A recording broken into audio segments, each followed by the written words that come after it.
Está do outro lado do salão, numa festa qualquer, e ainda assim algo nela quebra o padrão.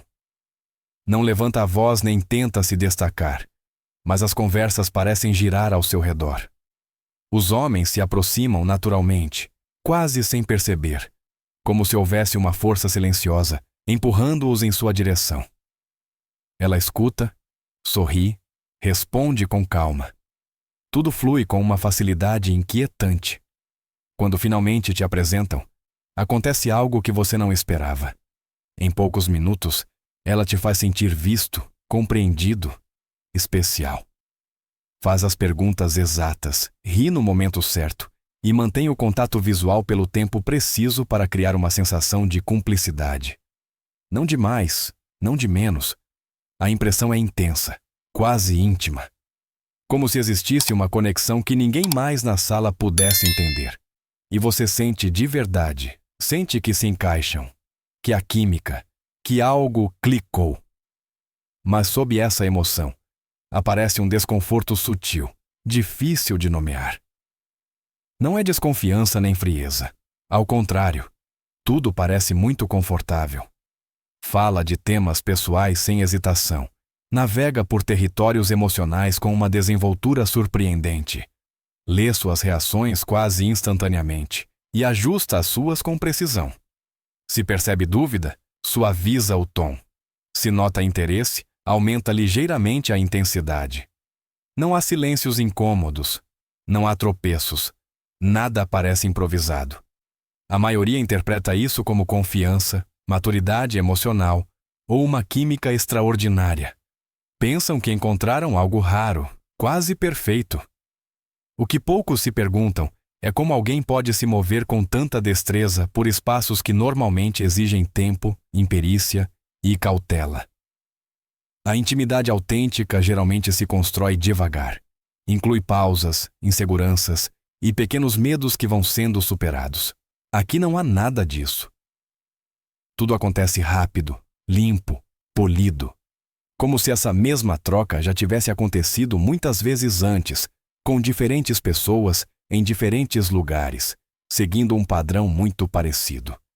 E esse é o primeiro sinal que quase todos ignoram. Não porque seja invisível, mas porque é agradável. Ninguém quer questionar algo que parece bom. Ninguém quer quebrar a ilusão de uma conexão especial. Mas a pergunta permanece, silenciosa e persistente. Você está vivendo algo genuíno? Ou está testemunhando uma habilidade apurada pela repetição? No início, essa proximidade rápida parece um alívio. Não há jogos, não há barreiras aparentes, não há aquele lento tatear que costuma marcar os primeiros encontros. Ela fala de emoções, de desejos, de experiências passadas com uma naturalidade que desarma. Parece aberta, direta, honesta. Para muitos homens, isso é interpretado como coragem emocional ou um sinal de confiança incomum. A intimidade, no entanto, tem um ritmo natural. Normalmente aparece depois da curiosidade, do respeito e da construção gradual de um espaço compartilhado. Aqui essa ordem se inverte. A proximidade emocional e física chega antes que exista uma base sólida. Tudo se acelera. O que deveria parecer especial torna-se imediato. Não é só o que diz, mas como diz. Fala de temas profundos sem vacilar, como se não houvesse risco algum em se mostrar. Compartilha detalhes pessoais sem o menor rastro de desconforto. E isso cria uma sensação enganosa. A de estar entrando em algo significativo, quando na realidade ainda não houve tempo para que esse significado se formasse. Muitos homens confundem essa rapidez com compatibilidade. Pensam que a falta de resistência é um sinal positivo, uma prova de que ambos estão na mesma sintonia. Mas a ausência de atrito inicial nem sempre é um bom sinal. Às vezes indica que a intimidade deixou de ser um território vulnerável para se tornar um hábito. Quando alguém se sente confortável na intimidade muito cedo, pode ser porque cruzou esse limiar tantas vezes que já não representa um risco. Não há tensão, não há expectativa, não há medo de perder algo que ainda não existe. A proximidade deixa de ser um investimento emocional e passa a ser um gesto automático. E aí surge uma contradição silenciosa. Quanto mais rápido chega a intimidade, menos valor ela costuma ter. Não porque não seja intensa, mas porque não foi construída. É como pular os alicerces e decorar diretamente a casa. Tudo pode parecer bonito no início, mas não há nada que sustente o peso quando chega a primeira prova real. Reconhecer isso não implica julgar. Implica observar o ritmo e perguntar se a velocidade da proximidade coincide realmente com a profundidade da conexão. Com o tempo, essa rapidez deixa uma marca. A intimidade repetida, sem construção prévia, não fortalece, desgasta. O que antes provocava nervosismo, expectativa ou até um medo saudável, começa a parecer rotineiro. O corpo e a mente se acostumam. A proximidade já não é um passo significativo, mas um reflexo aprendido. Isso não acontece da noite para o dia. É um processo silencioso. Cada relacionamento breve, cada conexão intensa, mas efêmera, vai minando aos poucos o mecanismo natural de proteção emocional. A cautela desaparece. A necessidade de conhecer o outro com paciência se enfraquece. A intimidade deixa de ser um território que se cruza com cuidado e passa a ser um atalho habitual. De fora, essa desenvoltura pode parecer força, mas por dentro costuma indicar desgaste. Quando alguém atravessou muitas vezes o mesmo limiar, esse limiar perde significado. Não há tensão criativa, não há risco real. E sem risco, a conexão profunda raramente aparece. Para quem está do outro lado, a experiência é confusa. Tudo parece intenso, mas também estranhamente plano. Há proximidade, mas falta peso emocional. Há palavras, mas não raízes. É como ouvir uma melodia conhecida interpretada muitas vezes. Soa bem, mas já não emociona igual. Essa erosão também afeta a forma de se vincular. A pessoa aprende a responder de maneira automática. Sabe quando se aproximar, quando se afastar, quando intensificar e quando esfriar. Não porque esteja manipulando conscientemente, mas porque o padrão se tornou familiar.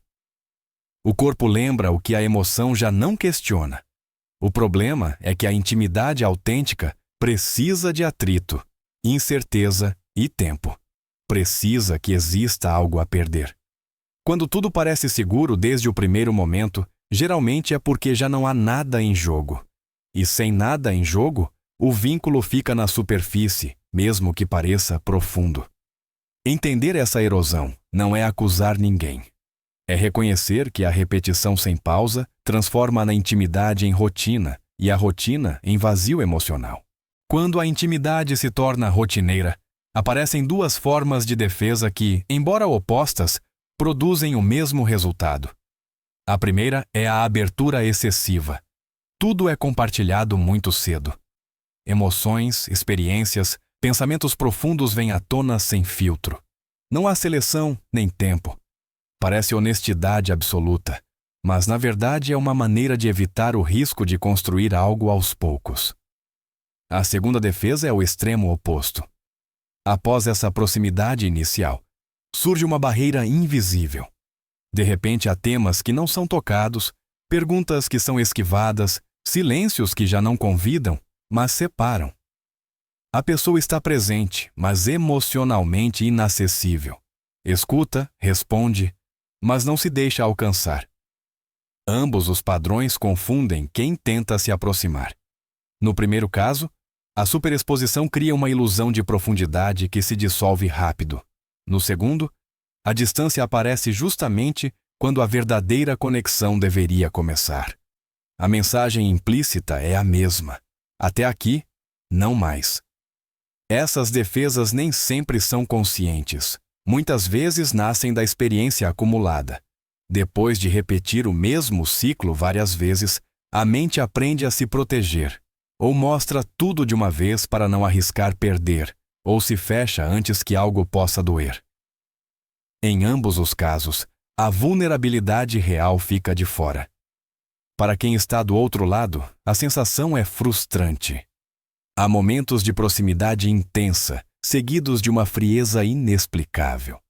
Sente-se que algo importante está sendo retido, mas nunca se sabe exatamente o que. A relação avança na superfície, mas não desce a camadas mais profundas. A conexão autêntica requer um equilíbrio delicado. Nem uma abertura desmedida que queime etapas, nem uma muralha que impeça o acesso.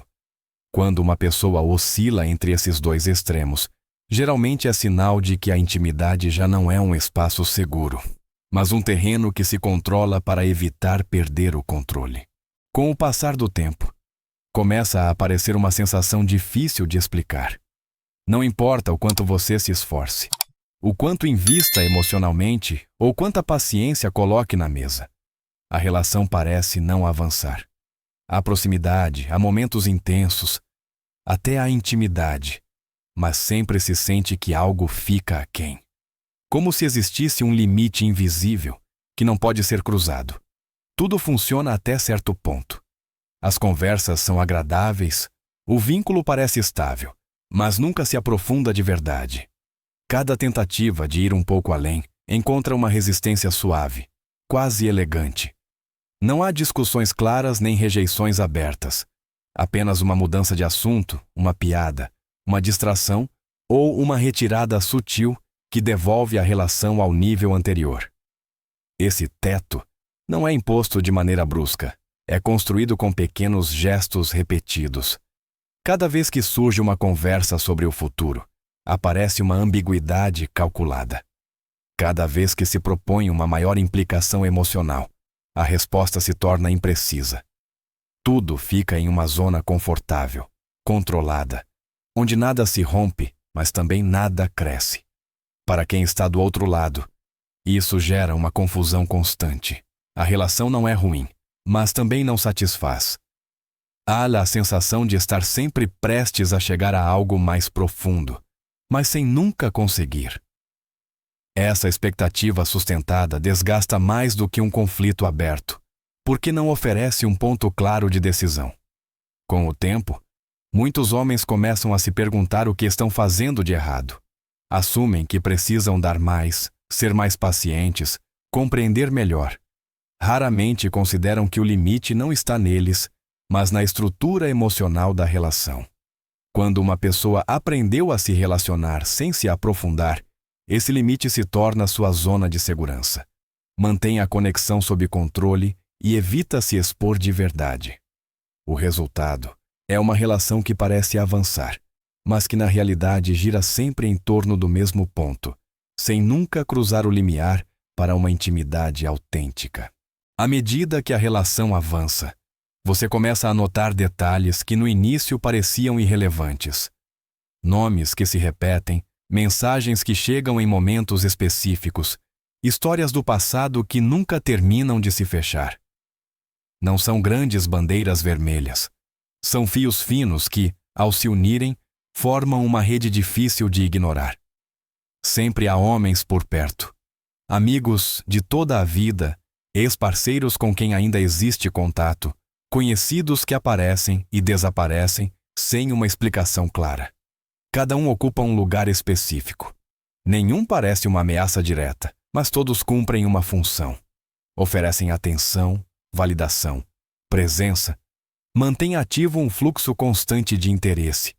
Quando surge a pergunta, a resposta costuma ser tranquilizadora. Não há problema, é só um amigo. Você não precisa se preocupar. E de fato, não há uma traição evidente. O que há é uma competição silenciosa. Uma sensação de que você nunca está completamente sozinho na relação, de que sempre há alguém mais orbitando por perto. Essa dinâmica cria uma tensão sutil. Você se esforça mais, tenta se destacar, busca manter o interesse. Sem perceber, começa a competir por um espaço que você achava exclusivo. A atenção se torna um recurso que se reparte, não algo que se constrói entre dois. Para quem gerencia essa rede, a vantagem é clara. Nunca há vazio emocional. Se uma conexão perde intensidade, outra a substitui. Não há necessidade de apostar tudo em uma única relação. O risco se dilui entre múltiplas opções. O problema é que essa estrutura impede a entrega real. Comprometer-se de verdade implica fechar portas, reduzir alternativas e assumir a possibilidade de perder. Quando sempre há um plano B, C ou D, a conexão principal raramente recebe tudo o que precisa para crescer. Com o tempo, muitos homens sentem que estão dentro de uma relação, mas também fora dela, presentes, mas substituíveis. E essa sensação, embora nunca seja dita em voz alta, corrói lentamente a base do vínculo. Com o tempo, você começa a notar um padrão inquietante. A proximidade não é constante, sobe e desce. Há momentos de grande intensidade seguidos de uma distância fria e repentina. Não acontece ao acaso. A intimidade aparece quando certas necessidades são cobertas e se retira quando já não é necessária. Pouco a pouco, deixa de ser espontânea e começa a parecer condicionada. Não é uma manipulação evidente. Não há ameaças nem exigências diretas. Tudo é sutil. Um gesto de afeto depois de um favor. Uma proximidade especial após uma concessão. Uma frieza que surge justamente quando há desacordo. A intimidade funciona como um sinal de aprovação, não como uma expressão natural do vínculo. Para muitos homens, isso é confuso. Tentam racionalizar. Pensam que é estresse, mudanças de humor, circunstâncias externas. O que não veem é a lógica interna que vai se formando. Quando você dá, recebe. Quando questiona, perde acesso. Sem perceber, começam a ajustar seu comportamento para recuperar essa proximidade que antes parecia gratuita. Nesse ponto, a relação deixa de ser um espaço de conexão e se transforma em um sistema de recompensas. A intimidade já não nasce do desejo compartilhado, mas da negociação implícita. E embora a intensidade possa ser alta, o fundo emocional se torna frágil, porque depende de condições que podem mudar a qualquer momento. Quem utiliza este padrão nem sempre é consciente disso. Frequentemente é uma estratégia aprendida. Após experiências repetidas, a proximidade se torna uma ferramenta para manter controle e estabilidade. Não se entrega tudo, apenas o suficiente para que o outro permaneça envolvido. O problema é que o amor autêntico não funciona como uma transação. Quando a intimidade é dosada como se fosse uma moeda, perde sua capacidade de criar segurança, gera ansiedade, dependência e uma necessidade constante de validação. E em vez de fortalecer o vínculo, o desgasta por dentro, embora de fora tudo pareça intenso e apaixonado. Com o tempo, você começa a notar que ela entende muito bem como você reage. Demais. Sabe o que dizer para te tranquilizar quando você duvida, que gesto usar para reativar seu interesse quando você se afasta e que silêncio deixar cair quando ela precisa que você se aproxime. Não parece intuição, parece conhecimento acumulado. Essa compreensão não nasce da empatia profunda, mas da observação repetida. É o resultado de ter visto os mesmos padrões várias e várias vezes em diferentes homens. As inseguranças são parecidas, as expectativas também. E quando alguém foi exposto a elas por tempo suficiente, aprende a antecipá-las e a gerenciá-las. Para quem está do outro lado, isso parece ser compreendido, como se ela lesse a mente. Mas há uma diferença crucial entre compreender alguém e se conectar com ele. A conexão implica vulnerabilidade compartilhada. Aqui, a vulnerabilidade flui em uma única direção. Ela sabe quando intensificar para criar dependência emocional e quando se retirar para manter o interesse. Sabe como gerar pequenos picos de proximidade que reforçam o vínculo sem se comprometer totalmente. Não precisa de promessas nem planos claros. A dinâmica emocional faz o trabalho por ela. Muitos homens interpretam isso como uma química excepcional. Acreditam que nunca ninguém os havia entendido assim. O que não veem é que essa compreensão funciona como um manual, não como uma ponte. Baseia-se em respostas previsíveis, não em um encontro genuíno entre dois mundos emocionais. O resultado é uma relação que parece intensa, mas desequilibrada. Você se expõe, explica, compartilha. Ela escuta, ajusta, gerencia. Há proximidade, mas não reciprocidade real. Há atenção, mas não entrega equivalente. Com o tempo, essa assimetria cobra seu preço. A pessoa que dá mais começa a se sentir cansada, confusa, até insegura. Não porque falte afeto, mas porque a conexão nunca se consolida em um espaço onde ambos possam baixar a guarda. Entender sem conectar pode parecer suficiente no início, mas a longo prazo deixa um vazio difícil de ignorar. Em algum momento, o passado começa a aparecer na conversa. Não como algo delicado ou reservado, mas como mais uma história que se conta sem peso. Relacionamentos anteriores, experiências íntimas, detalhes que normalmente são compartilhados com cuidado, vêm à luz com uma leveza desconcertante. Não há desconforto, não há pausa, não há seleção. Tudo parece igualmente irrelevante. No início, muitos homens interpretam isso como honestidade. Acreditam que essa abertura indica confiança, ausência de segredos, transparência total. Mas a forma como se fala do passado importa tanto quanto o que se diz. Quando o íntimo é exposto sem filtro, geralmente é sinal de que já não guarda um significado emocional profundo. O passado não gera perguntas. Não há feridas visíveis nem aprendizados claros. Tudo está envolvido em um tom neutro, quase anedótico. E quando surge alguma observação ou inquietude, a reação muda. Aparece uma defesa imediata, uma minimização elegante, ou um desvio da conversa que devolve tudo à normalidade. A mensagem implícita é clara. Não se aprofunde aí. Essa contradição confunde. Por um lado, parece que não há nada a esconder. Por outro, há limites invisíveis que não podem ser cruzados. O passado é compartilhado, mas não é processado. É mostrado, mas não é integrado na relação presente. Para quem escuta, isso pode gerar insegurança, não por ciúmes, mas pela sensação de que essas experiências não deixaram marca. Como se cada relação anterior tivesse passado sem afetar realmente. E se nada deixou marca, o que garante que a atual será diferente? A intimidade autêntica geralmente implica memória emocional. Aprender, mudar, proteger certos espaços. Quando o passado é tratado como algo leve, intercambiável, é possível que a conexão presente também esteja sendo vivida da mesma forma, intensa no momento, mas sem raízes suficientes para se sustentar a longo prazo. Com o tempo, torna-se evidente que a relação não avança por profundidade, mas por intensidade.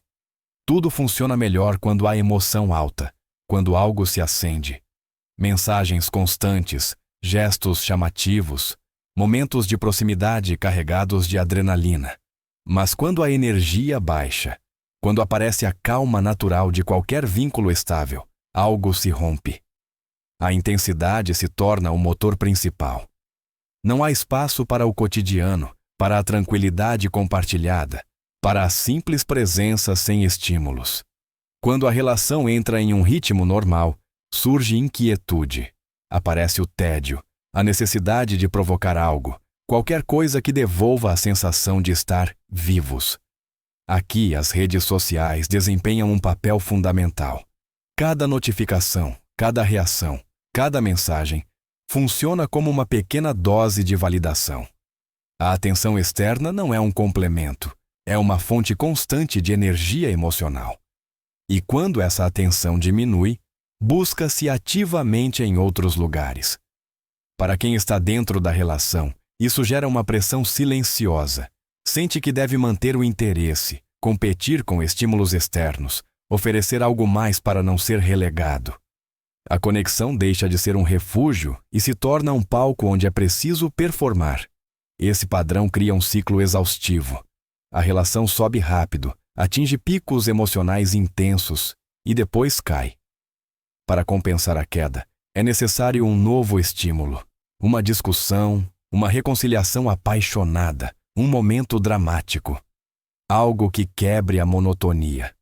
O problema é que a estabilidade não pode competir com a dopamina constante.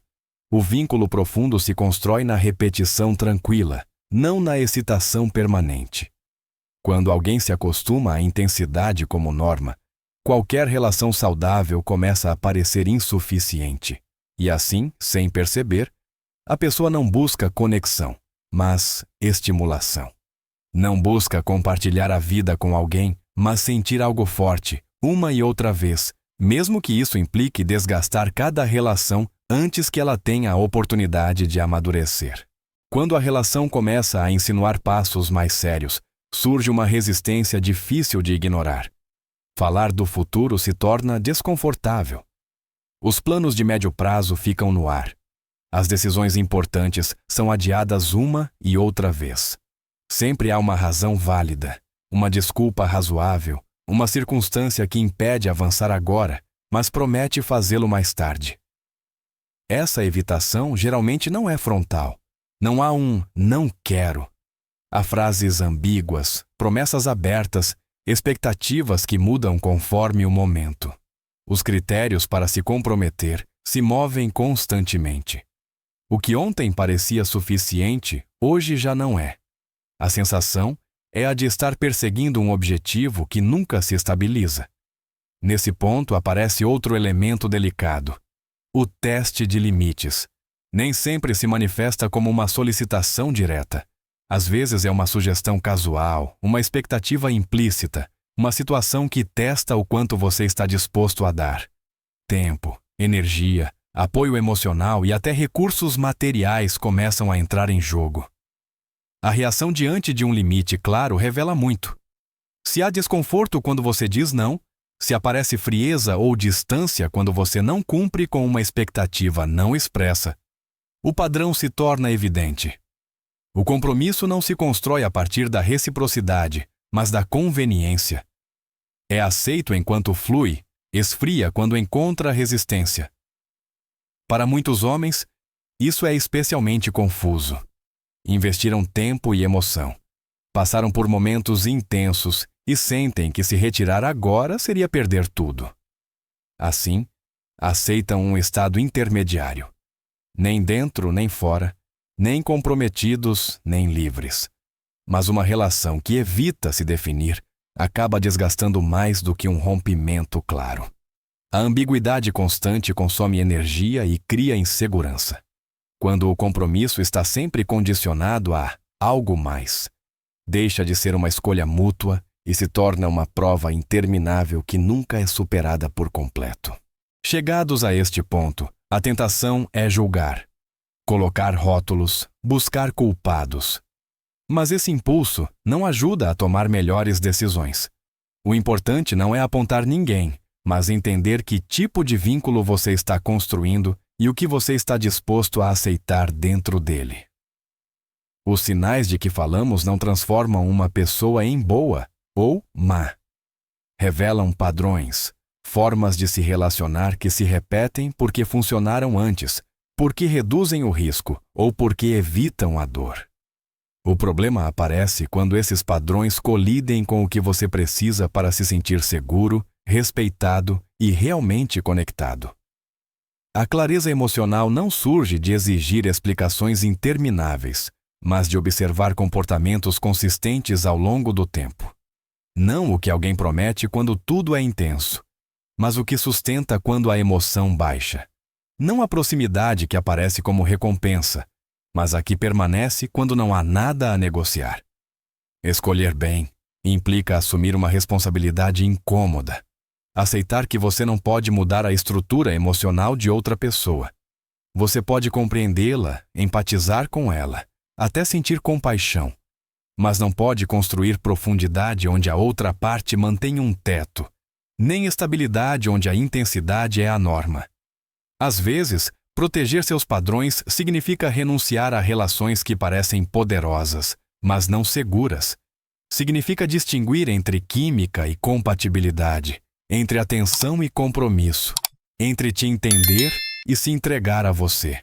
Não é uma decisão fácil, porque o intenso costuma se disfarçar de especial. No final, a pergunta não é se a relação pode funcionar por um tempo. Muitas o fazem. A pergunta é: Se pode se sustentar sem que você tenha que se reduzir, se adaptar constantemente ou competir por um lugar que deveria ser compartilhado. Agora é com você. Você já viveu algo parecido?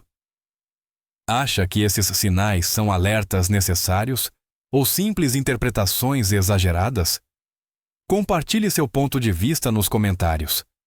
Sua experiência pode ajudar outros a ver com mais clareza o que às vezes é difícil reconhecer quando se está dentro.